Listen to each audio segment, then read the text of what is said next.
오늘부터 또 다음 주일까지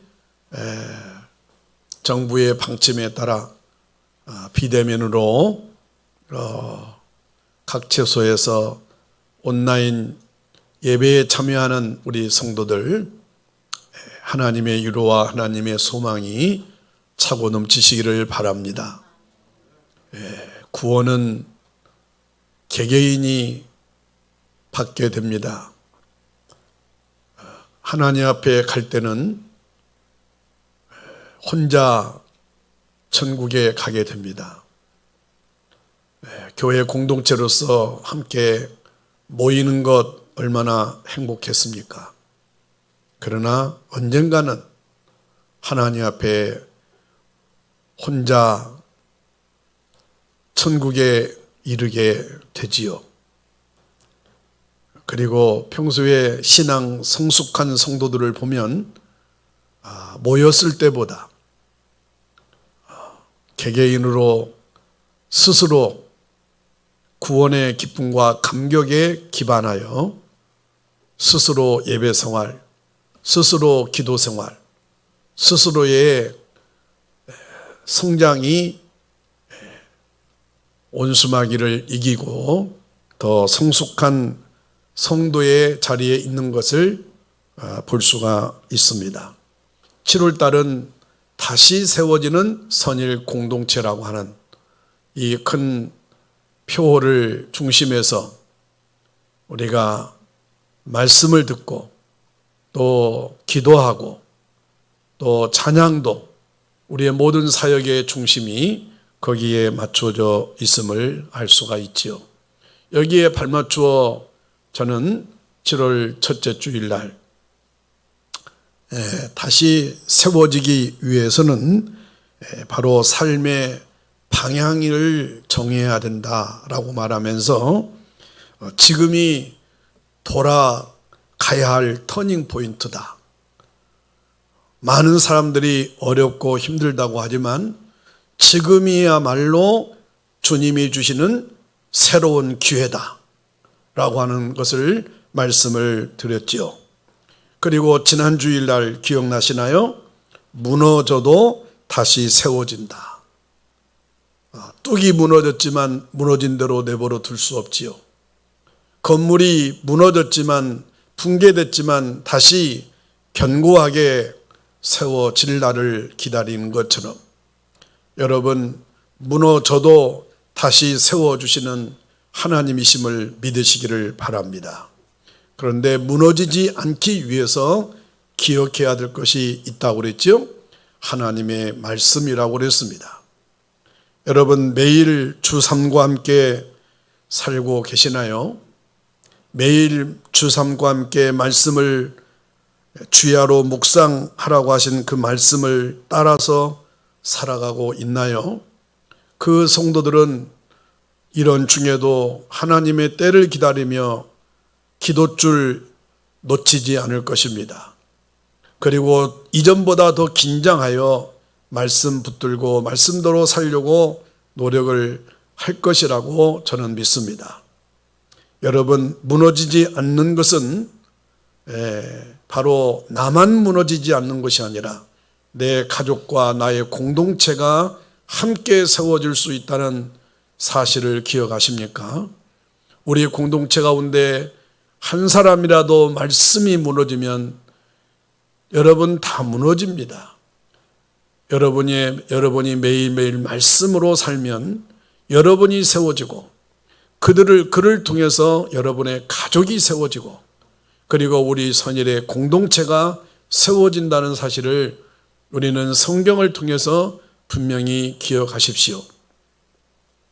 오늘 저는 본문을 중심으로 오늘 셋째 주일에 좀 더 적극적인 그런 느헤미야서 12장의 이 말씀을 중심해서 영적 격전지인 마음을 사수하라 라고 하는 제목으로 말씀을 함께 나누려고 합니다. 여기 격전지란 말씀은 전쟁터라는 것입니다. 지금 여러분 여호수아서를 통해서도 계속되는 여러분 요단강 홍해, 그리고 여리고성, 그리고 여러분 아이성에 이르는 이런 격전지 전쟁터를 우리가 보고 있지 않습니까? 여러분 지금 이 코로나라는 이 영적 전쟁, 이런 상황 속에서 많은 소상공인들이 무너지고 있습니다. 내려놓고 있습니다. 포기하고 있습니다.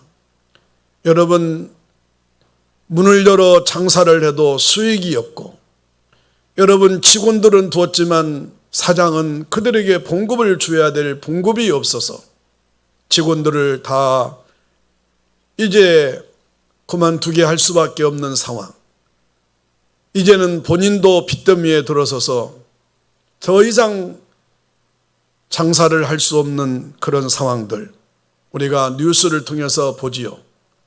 뿐만 아닙니다. 사람이 왕래하지 않으니 여러분 버스 정류장에서는 대형 버스들이 줄지어 주차되어 있습니다. 모든 여러분 일손들이 멈추어져 있지요. 지금 대형 그룹의 회사들도 직원들을 재테크 시키면서까지, 그러다가 여러분 또 직원들을 줄이고, 그리고 이제 또 거기에 수입이 줄어들면 더 많은 파급에 그런 악영향을 끼친다는 것 우리가 잘 알고 있지 않습니까? 이런 영적 격진인 마음을 우리가 사수해야 됩니다.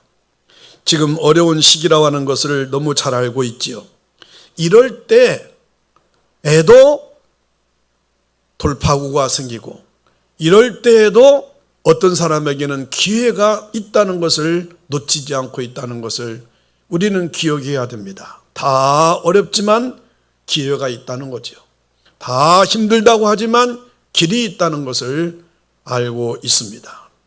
여러분, 우리 예수 믿는 선일의 우리 지체들은 이 점을 기억하고, 저나 여러분들이 일상생활 속에서도 다른 여타 교회 성도들과 달리 우리 선일교회 성도들은 이전에도 그렇고 지금도 그렇고 앞으로도 마찬가지고 기도원의 300명의 용사들과 같이 언제 어느 때든지 우리는 이 영적 격전지를 사수하는데 준비하는 늘 비상팀이요, 바로 늘 항상 우리는 이것을 염두에 두고 신앙생활을 하지 아니하면 우리는 큰 것을 놓칠 수밖에 없습니다.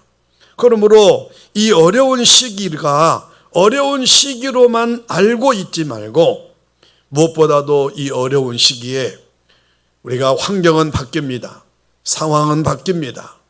코로나 이렇게 지금 상황은 우리는 알 수 없지만 정치 성향에 따라서, 때로는 여러 가지 흐름에 따라서 백성들은 알 수 없는 정확한 데이터와 정보가 나와 있지만 그것들을 깨고 여러 가지 움직이는 것 일반 백성들은 모를 만큼, 그럼에도 불구하고 이렇게 변화무쌍한 상황 속에서 꼭 지켜야 될 것이 하나가 있는데, 그것은 바로 우리의 마음을 지키는 것입니다.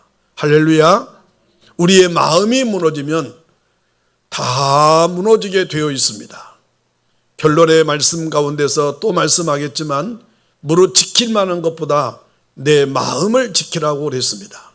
오늘 새벽에도 말씀드렸죠. 이 코로나 때문에 사람들이 다 힘들고 어렵다고 할지라도, 그래서 두려움에 휩싸일지라도, 여러분 사탄은 결국 이 일로 인하여 우리의 마음에 두려움을 집어넣어서 바로 여러분 쪼그라들게 만들고 움츠리게 만들고 있기 때문에, 오늘 새벽의 말씀에도 저는 개인적으로 얼마나 힘을 얻었는지, 하나님께서는 모세가 죽고 난 이후에 지도자 여호수아를 세우고, 백성들은 지도자 여호수아를 언제 자기들이 세웠느냐고 항변하고 있을 때에 여호수아는 그 사실을 목도하고, 그리고 지도자 모세 밑에서 그림자처럼 훈련을 받았다고 하지만 막상 지도자로 서 있던 여호수아는 두려웠습니다. 하나님은 그를 아시고 여호수아에게 여호수아야 두려워하지 말라 담대하라 강하고 담대하라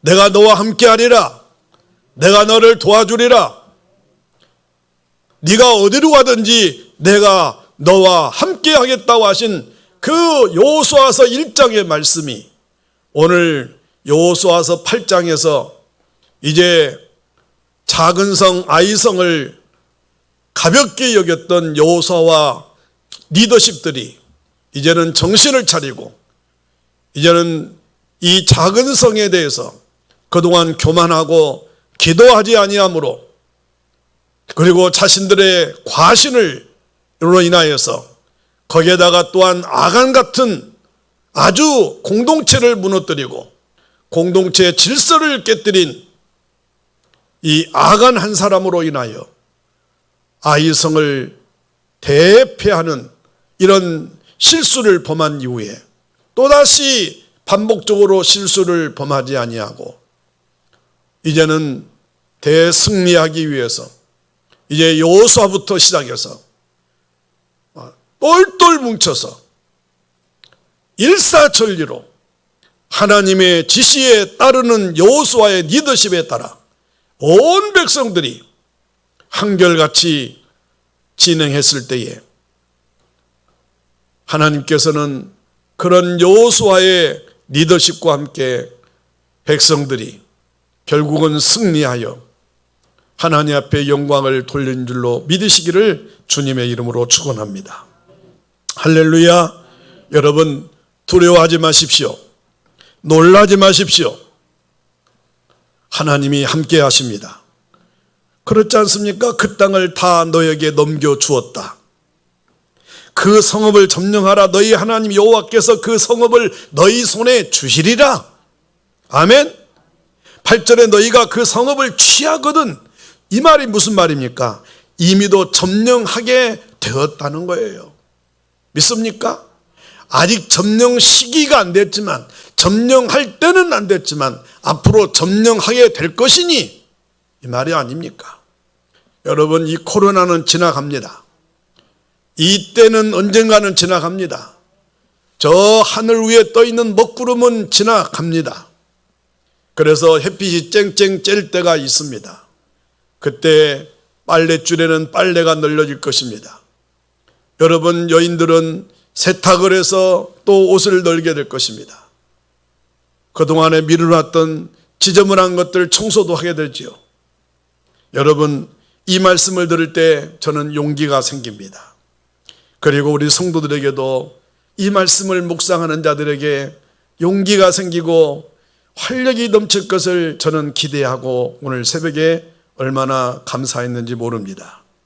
저는 여러분 이럴 때와 이럴 때 저와 여러분들이 하나가 되어서 이 말씀이 모두가 다 사무쳐서 한 마음으로 마침 저 대한민국의 야구 한 드림팀처럼 축구 올림픽 드림팀처럼 여러분 한 팀이 되어서 한 감독의 지도하에 여러분 민감하게 반응할 때가 저는 지금이라고 생각이 되어집니다. 저는 어제도 하늘을 보면서 옥상에 올라가서 하나님 우리 선일교회는 소망이 있습니다. 하나님 우리 선일교회는 반드시 하나님이 함께 하심을 저는 확신했습니다. 왜냐하면 우리 선일교회는 하나님이 세우셨고 주님이 주인이시고 성령이 역사하시고 그리고 우리 선일교회는 시스템이 분명합니다. 7대 비전이 있고요. 선교 지향적이고요. 우리 장로님들과 우리 모든 선일의 성도들이 한 팀이 되어서 한 마음 되어서 올 2021년도의 표처럼 성령이 하나 되게 하신 것을 힘써 지키기만 한다면 2021년도는 우리는 승리했습니다 라고 할 간증거리가 나오게 될 줄로 믿습니다. 그러기 위해서는 오늘 본문의 말씀 영적 격전지인 마음을 어떻게 사수할까요? 첫 번째로는 구별된 삶을 선택해야 됩니다. 그리스도인의 삶 속에서도 정말 중대하게 풀어야 될 문제의 장벽을 만날 때에는 하나님께 묻기 위해서 나아가야 될 때입니다. 기도의 자리로, 말씀 듣는 예배의 자리로, 은혜의 깊은 시간을 보내는 묵상과 성경 읽는 자리에 나아가지 않고서는 우리의 삶이 꼬인 마침 실타래처럼 뒤엉켜 버릴 수밖에 없어요. 그러나 그런 자리로 나아갈 때 살아계신 하나님의 역사를 경험하게 되면서부터 묶였던 것이 풀리게 되고 얽혔던 것이 여러분 풀어지는 역사가 있는 줄로 믿습니다. 어제까지 안 된다고 했던 것이 되는 역사로 풀어집니다. 어제까지 포기했던 것들이 희망을 갖게 될 줄로 믿습니다. 이스라엘 백성들은 이 사실을 알았던 것처럼 보입니다. 그래서 그들은 쉽게 내릴 수 없는 단호한 결정을 감행합니다. 그리고 그 결정의 중요한 기준으로 그들은 거룩을 택했습니다. 지금 코로나로 인하여 하나님이 원하시는 삶이 무엇인 줄 아십니까? 사랑하는 한국교회 성도들아, 구별된 삶을 살아라. 너희들은 내가 택한 성도다. 하나님의 백성이다. 구별된 삶을 살아라 라고 말씀하시는 것 아닙니까? 하나님은 이스라엘에게 구별된 삶을 원하셨습니다. 지도자 느헤미야는 이 사실을 깊이 인식하고 있었습니다. 느헤미야는 이스라엘 공동체를 향하여 거룩한 삶을 도전했습니다. 이것은 개인뿐만 아니라 민족적으로 거룩함을 향한 결단을 한 것입니다. 거룩을 향한 이스라엘의 결단과 행동은 이스라엘을 다시 세우는 원동력과 지구력으로 작용하기 시작했습니다. 우리는 종종 예배를 통해서 말씀을 통해서 은혜를 받지요. 문제는 그 은혜의 시간이 오래 지속되지 못한다는 데 있습니다. 하나님이 부여해 주시는 은혜를 경험했다 할지라도 그 은혜가 구체적인 결단과 순종으로의 행동으로 옮겨지지 않는다면 오래 가지 못한다는 것입니다. 우리는 장시간 충전해도 곧 방전되어 버린 고장난 배터리와 같은 존재가 되어버리고 만다는 것입니다. 그러기 위해서 날마다 말씀으로 하늘의 양식을 삼아야 됩니다. 아무리 오랜 시간 내에 교회를 다녔다 할지라도, 아무리 많은 시간 동안 하나님의 은혜와 사랑을 경험했다 할지라도 우리의 삶 속에서 나타난 구체적인 매일매일의 결단이 없으면 거룩한 인생을 살아가기가 불가능합니다. 뿐만 아니라 구별된 삶을 향한 결단과 행동이 없다면 결코 성숙한 삶으로 나아갈 수가 없습니다. 그런 측면에서 신앙은 구체적인 결단을 필요로 합니다. 우리에게 지금 필요한 것은 구체적인 결단입니다. 다 같이 모였을 때, 우원이 모였을 때 주여 삼창하고 기도하고 그냥 돌아가는 정도가 아닙니다. 다 돌아가도 홀로 앉아서 구체적인 말씀의 근거에서 결단하고 들어가야 됩니다. 그리고 그것을 내 삶 속에서 구체적인 행동이 실천되어질 때에 신앙은 성장하고 그 한 사람을 통해서 교회 공동체가 일어나게 되는 줄로 믿으시기를 바랍니다. 여러분, 느헤미야의 결단이 없이는, 그리고 그가 기도만 한 것이 아니라 행동으로 실천하지 아니했더라면 어떻게 무너졌던 예루살렘이 다시 세워질 수 있었겠습니까? 여러분, 우리에게 이 세상을 살아가면서 어떤 유혹이 있더라도, 어떤 난관에 부딪히더라도 하나님이 원하시는 표준을 따라 살겠다고 다짐하는 것이 거룩이기를 주님의 이름으로 축원합니다. 우리의 힘으로 하나님이 우리에게 원하시는 거룩한 삶을 온전히 살아낸다고 하는 것은 사실상 불가능합니다. 한계가 있습니다. 누구도 장담할 수 없습니다. 언제든지 무너질 수 있습니다. 언제든지 유혹과 미혹에 빠질 수가 있습니다. 하지만 그럼에도 우리는 주의 말씀을 따라 살겠다고 다짐할 때 하나님이 능력을 부여해 주시는 줄로 믿습니다. 피할 길을 주실 줄로 믿습니다. 여러분, 사탄은 우리가 교회 다니는 것을 두려워하지 않아요. 사탄이 두려워하는 것은 우리가 거룩한 삶을 살겠다고 다짐하고 결단할 때 여러분, 사탄은 물러가게 될 줄로 믿습니다. 거룩한 삶을 향한 결단이 무엇일까요?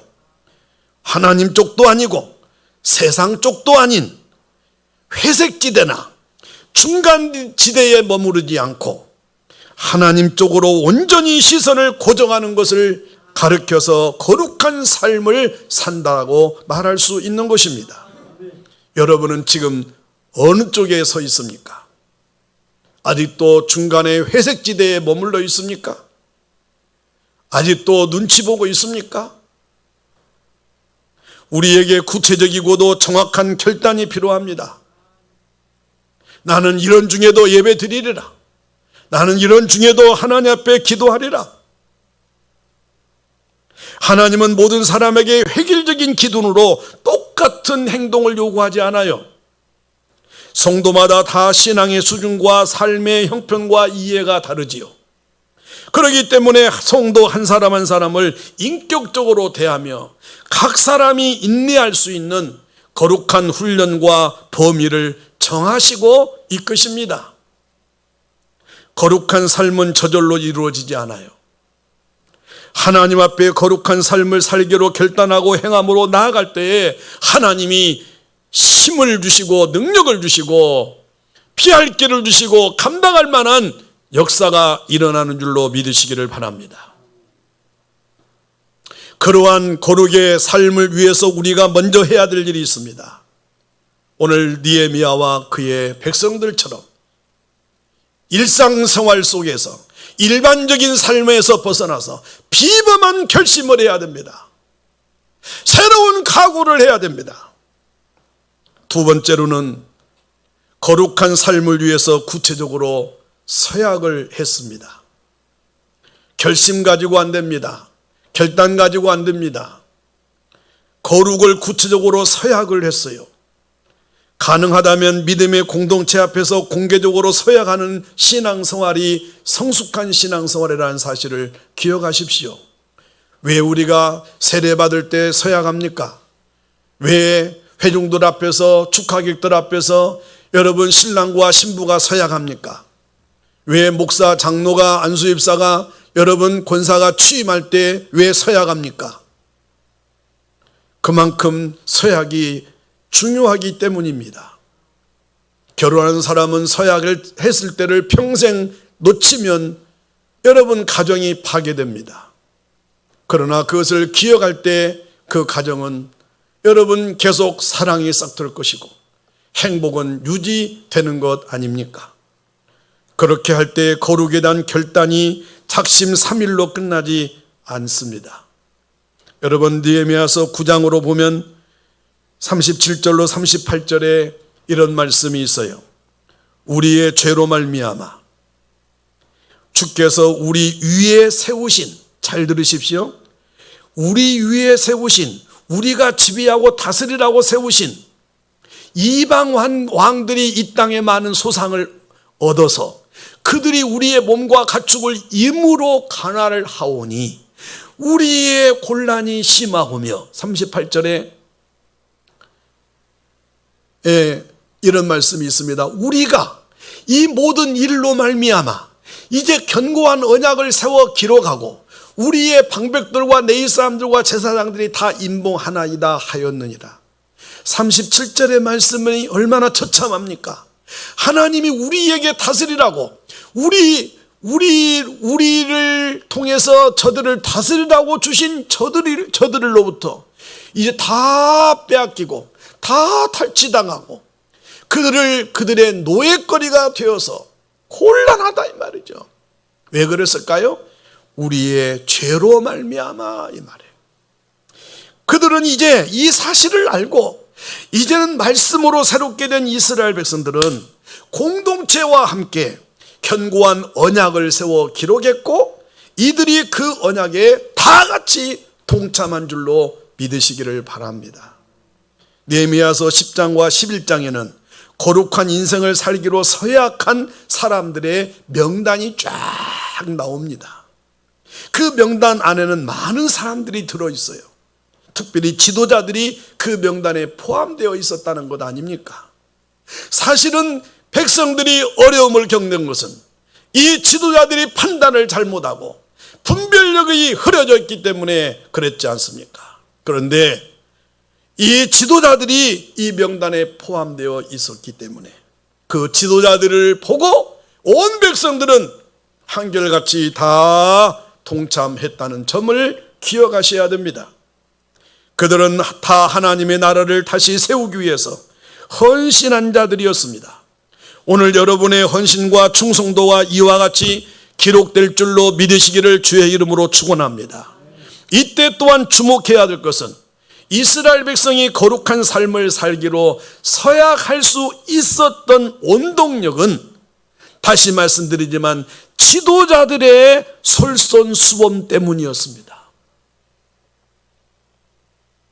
교회로 말하면 목사와 장로와 권사와 집사와 기관장과 셀장과 부서장들이 솔선수범했을 때 학생들, 청년들, 어린아이들이, 일반 성도들이 다 솔선수범하여 나도 참여할게요, 나도 참여하겠습니다 라고 했다는 것입니다. 지도자 느헤미야와 시드기야는 가장 먼저 서약했습니다.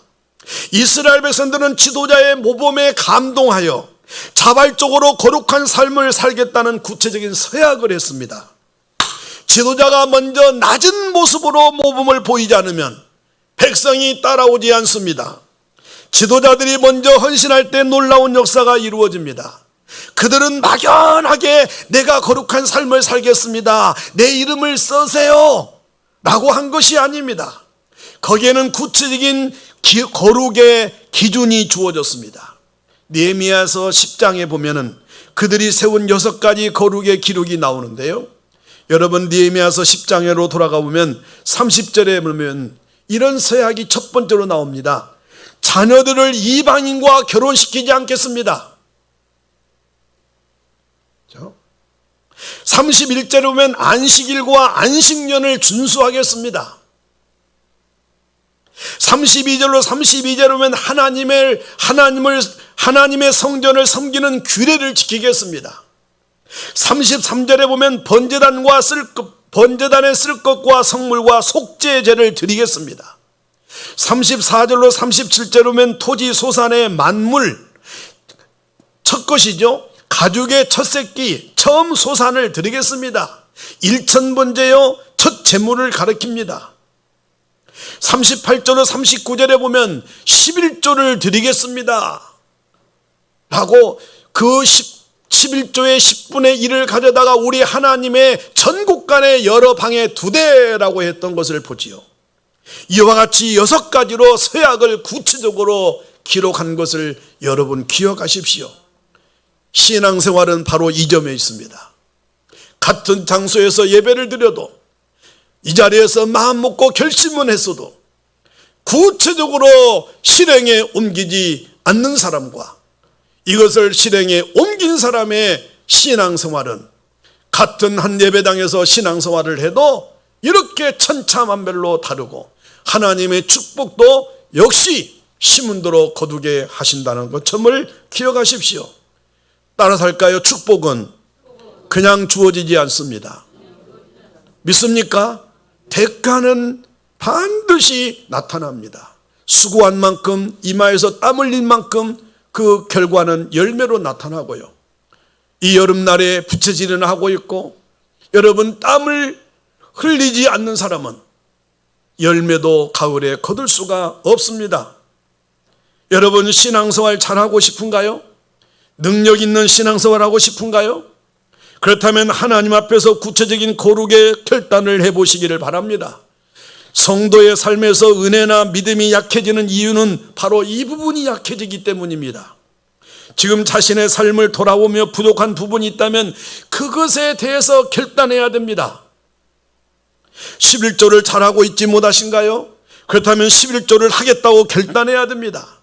성경 읽기를 제대로 하지 않고 있다면 매일 어느 정도의 분량을 어느 시간에 읽을 것인지 구체적으로 여러분 결단해 보십시오. 새벽 예배가 약하다고 생각되십니까? 그렇다면 새벽 예배에 대한 부분을 결단해야 합니다. 그렇게 구체적으로 결단하고 하나님의 도우심을 바라며 실천해 갈 때에 우리의 신앙생활에 믿음의 근력이 여러분 생기기 시작할 줄로 믿으시기를 주의 이름으로 축원합니다. 성도가 하나님의 기준을 상실하게 되면 잘못을 해도 그것이 잘못인지 모르다가 나중에는 스스럼 없이 죄를 짓게 됩니다. 거룩한 삶에 치열하게 임할 때 한 단계씩 한 계단씩 성장할 수 있는 것입니다. 느헤미야와 이스라엘의 백성들이 단순히 거룩한 삶을 살겠다고 돌발적이고 순간적이고 감정적으로 결단하고 끝낸 것이 아니라는 점을 여러분 주목하십시오. 구체적인 6가지 실천 사항을 서약하고 실행에 옮긴 것처럼 말입니다. 여러분, 잠깐 불편하면 영원히 편할 수 있습니다. 거룩한 삶을 구체적으로 살고자 한다면 대가가 따르기 마련입니다. 예를 들어서 대학생활이나 직장생활을 하다 보면 술자리나 회식자리 같은 곳에 가야 할 때가 생기지요. 참석하지 않으면 때로는 불이익을 가져오지요. 그럼에도 불구하고 하나님의 기준을 따라 구별된 거룩한 삶을 살기 위해서 대가를 지불하고서라도 불편을 감수하고서라도 하나님이 앞길을 인도하실 것을 믿는다면 구별된 거룩한 자리에 이르게 될 것입니다. 하나님의 기준으로 사는 것이 불편하고 힘들어도 불편하게 사는 데 대한 확신을 가지고 불편하게 살아야 됩니다. 사회생활 편하게 하려들면 잠깐 편할 뿐입니다.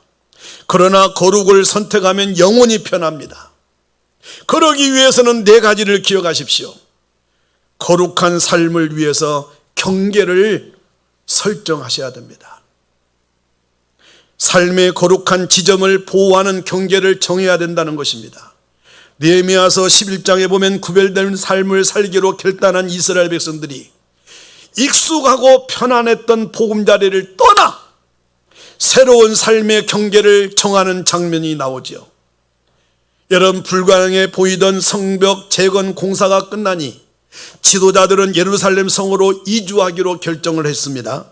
그리고 이스라엘 백성들 중에는 10분의 1을 제비 뽑아 이스라엘 성에 거주하기로 했고 그들은 이에 다 순종했어요. 그리고 그들은 살기 좋은 땅을 찾아 이주를 결정한 것이 아니라 하나님의 나라를 세워지기를 열망하는 마음에서 불편함을 감수하고 불완전한 것을 선택했습니다. 예루살렘 성은 이미 오랫동안 폐허로 있었기 때문에 많은 것들이 불편한 상황이었습니다.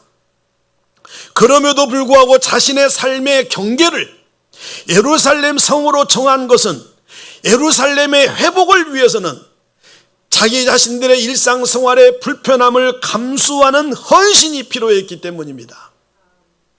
주님은 우리가 이 땅에서 세상과 구별된 주님의 제자로 살기 위해서는 거룩한 삶을 방해하는 모든 유혹을 끊어야 한다고 명령하고 계십니다. 물론 어렵고 쉽지 않습니다. 주님의 기준으로 산다는 것이 때로는 불편하고 불이익도 받을 것입니다. 그러나 거룩은 그런 대가를 치르고서야 내 안에 주어진다는 사실을 잊으면 안 됩니다. 주님을 믿고로 여러분 결정하는 순간부터 우리 안에는 거룩한 부담이 생기기 마련입니다. 그리고 그 부담과 함께 우리 내면에서는 거룩한 삶을 위한 싸움이 끊임없이 있습니다. 청교도들은 한결같이 성도의 마음을 거룩한 전쟁터라고 그들은 표현을 했다고 합니다. 그렇습니다. 오늘 이 순간도 우리의 마음에는 거룩한 전쟁터와 같지 않습니까? 지금도 그 전쟁은 계속되고 있지 않습니까?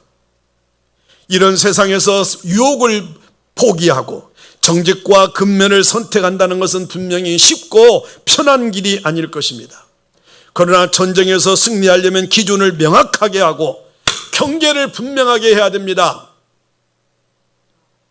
경계를 한번 넘어서는 순간의 선택이 영혼의 기간에서 실패를 초래하는 최악의 선택이 될 수도 있기 때문입니다. 두 번째로 기억하십시오. 특별히 부모들은 자녀들에게 울타리를 가르쳐야 됩니다. 여기까지다. 울타리를 가르쳐야 됩니다. 너희들 나이 때는 여기까지 하는 거야. 이 원칙은 자녀 교육의 중요성을 가르쳐주고 있습니다. 자녀를 양육할 때 분명한 울타리를 정해서 자녀가 그 울타리를 넘어서거나 초월하면 불순종할 때는 혼을 낼 줄 알아야 됩니다. 식당에서 뛰면 안 된다는 것을 가르쳐 줘야 됩니다.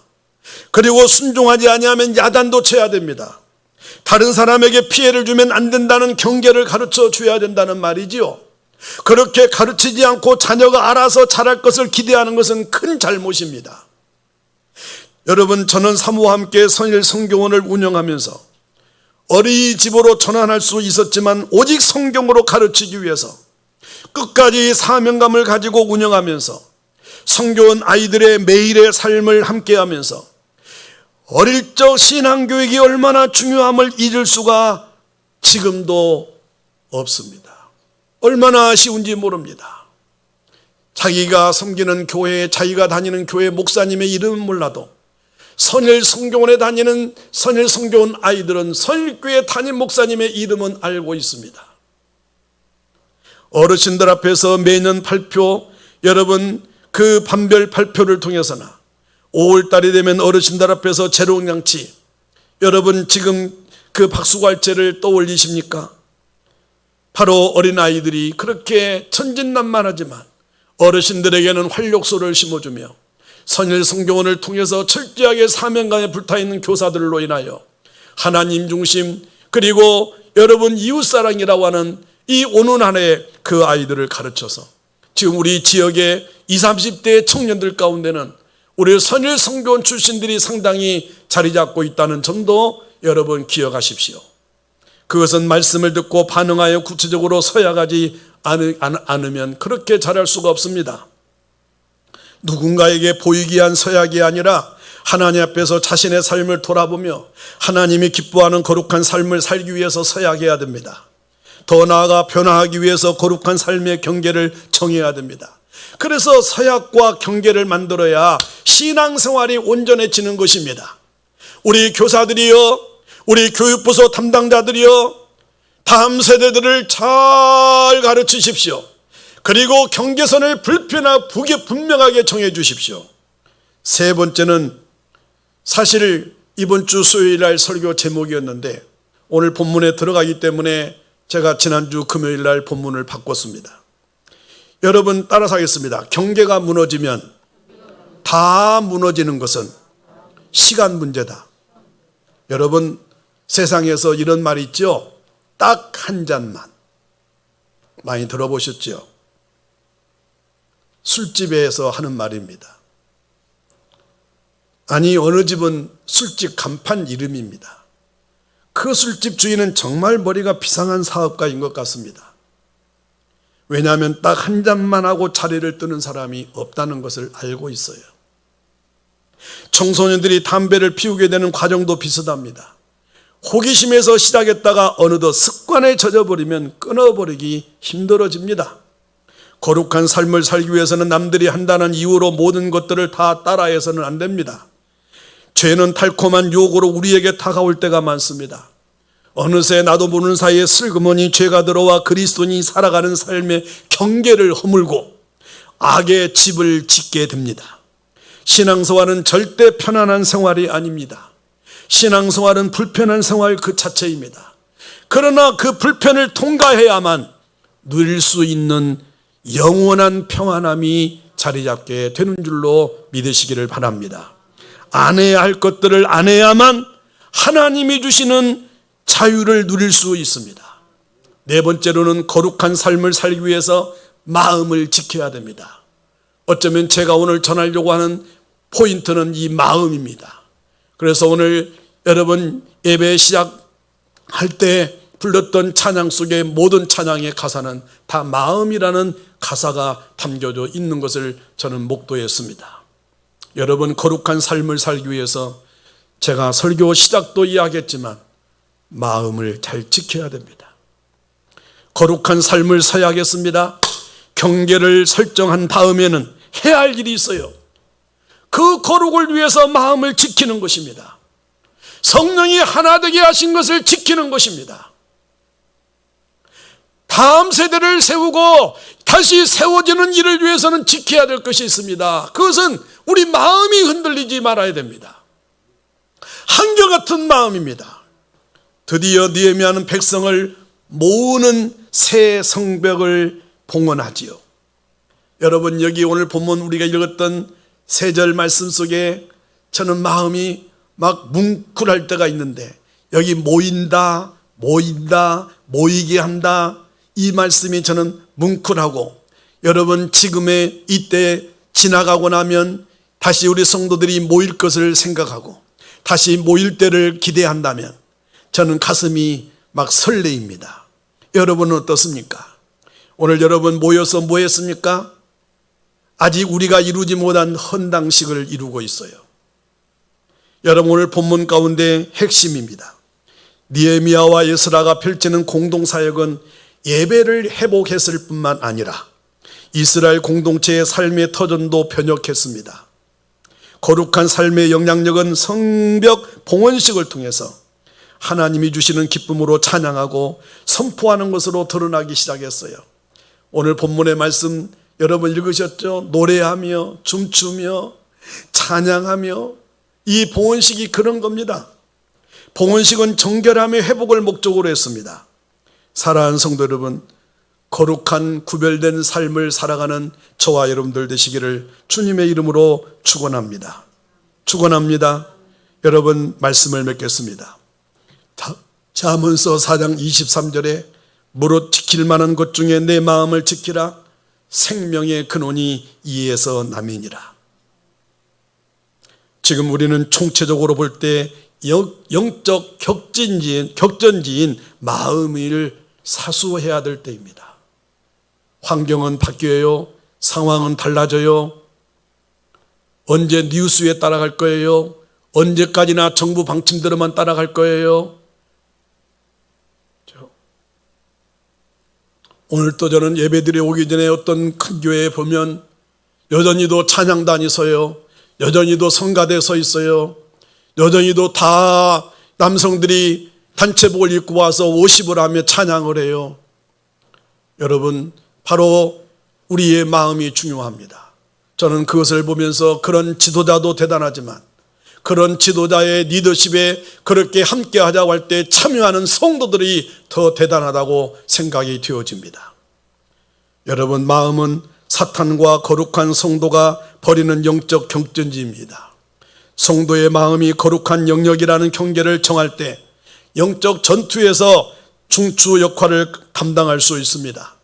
만약에 그렇지 못하면 우리는 죄의 종 사탄의 종으로 살아갈 수밖에 없어요.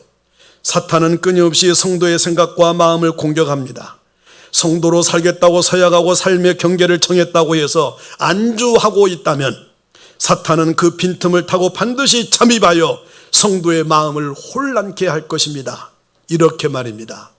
너한테 이런 문제가 있어? 너를 싫어하는 사람이 있어?